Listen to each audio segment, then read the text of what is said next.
শুক্রবার মানেই ছুটির দিন, আর ছুটির দিনে তো স্পেশাল কিছু রান্না করতেই হয়, তাই না?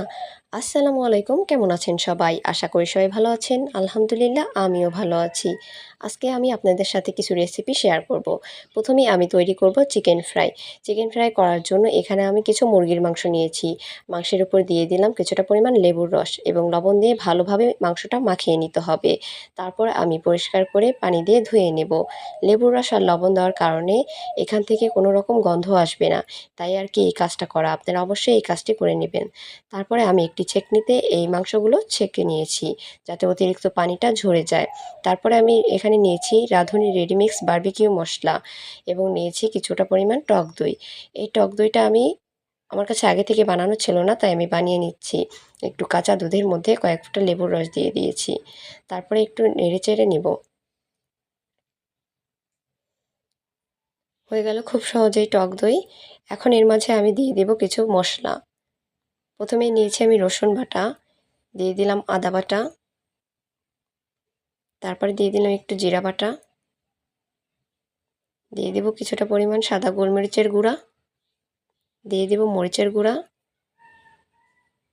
ঝালটা যে যার মতো সব দিবেন, কেউ ঝাল কম খায় কেউ বেশি খায়। তারপর দিয়ে দিলাম বারবিকিউ মশলা 1 টেবিল চামচ, স্বাদমতো লবণ, একটু লেবুর রস এবং 1 টেবিল চামচ টমেটো সস। সব কিছু দিয়ে ভালোভাবে মিশিয়ে নিতে হবে। মশলাটা যেন কোনো রকম দলা পেকে না থাকে। একটু সময় নিয়ে এই কাজটা করতে হবে।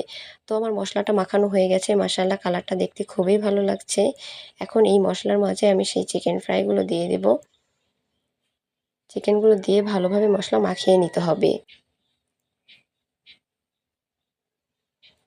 আমি মাংসগুলো বড় বড় করে কেচে দিয়েছি, যাতে মাংসর ভিতরে মশলাটা ঢুকতে পারে এবং মাংসগুলো ভাজার পরে খেতে খুব ভালো লাগে। তো একটু সময় নিয়ে আমি প্রত্যেকটা চিকেন ভালোভাবে মাখিয়ে নিয়েছি। এখন রেখে দেব 1 ঘন্টা রেস্টে।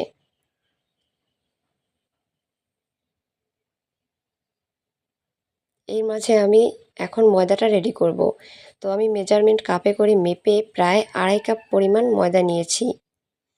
ময়দাটা অবশ্যই চেলে নিতে হবে, যদি কোনো রকম ময়লা থাকে তাহলে সেটা চলে যাবে। তাই এই কাজটা অবশ্যই করতে হবে। তো আমি ময়দাটা চেলে নিয়েছি। এর মাঝে দিয়ে দেব কিছুটা পরিমাণ লবণ এবং একটু মরিচের গুঁড়া। মরিচের গুঁড়োটা সম্পূর্ণ অপশনাল, আপনারা চাইলে দিতে পারেন, না ইচ্ছা হলে না দিলে সমস্যা নাই। তারপরে এখন আমি চিকেনটা নামিয়েছি।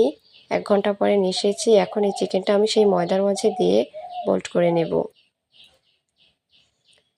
তো একটা করা হয়ে গেছে। এখন আমি একটু 1 বাটি পানির মধ্যে এই চিকেনগুলো ভিজিয়ে রাখবো। তো এইভাবে আমি আরও একবার করব। ময়দার সাথে চিকেনগুলো ভালোভাবে মাখিয়ে নিতে হবে। এই কাজটা খুব সাবধানে করতে হবে। তো আমার হয়ে গেছে মাখানো। এখন আমি এগুলো ভাজবো।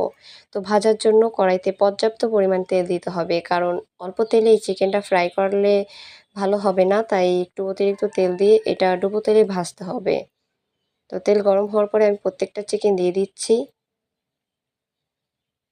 একটু লাল করে আমি প্রত্যেকটা চিকেন ভেজে নিব। তো আমার চিকেনগুলো ভাজা হয়ে গেছে। আমি সেম পদ্ধতিতে সবগুলো চিকেনই ভেজে নিয়েছি। তারপরে যে অতিরিক্ত মশলাটা ছিল সেই মশলার মাঝে আমি আলু কেটে একটু ভাজার জন্য মশলাটা মাখিয়ে নিচ্ছি। তো আমার হয়ে গেল ফ্রেঞ্চ ফ্রাই, খুব ফাঁকিবাজিভাবে হয়ে গেছে। তারপরে সব কিছু ভাইয়াকে খেতে দিয়েছি। ভাইয়া তো খেয়ে বলছে যে খুব মজা হয়েছে। আসলে বাসায় কিছু তৈরি করলে সবাই খুব মজা করে খায়, এই জিনিসটা খুবই ভালো লাগে। তারপর আমার ছোট আম্মুটা খাচ্ছে। আম্মুটাকে জিজ্ঞেস করলাম যে কেমন হয়েছে। আম্মুটাও বলেছে যে তার কাছেও নাকি খুব ভালো লেগেছে। আসলে কিছু রান্না করলে সবাই যদি প্রশংসা করে তখন খুবই ভালো লাগে, আর বাসায় তৈরি প্রতিটা খাবারই তো হয় খুবই স্বাস্থ্যকর। আজকের ভিডিওটা এই পর্যন্তই। সবাই ভালো থাকবেন। দেখা হবে নেক্সট ভিডিওতে। আল্লাহ হাফেজ।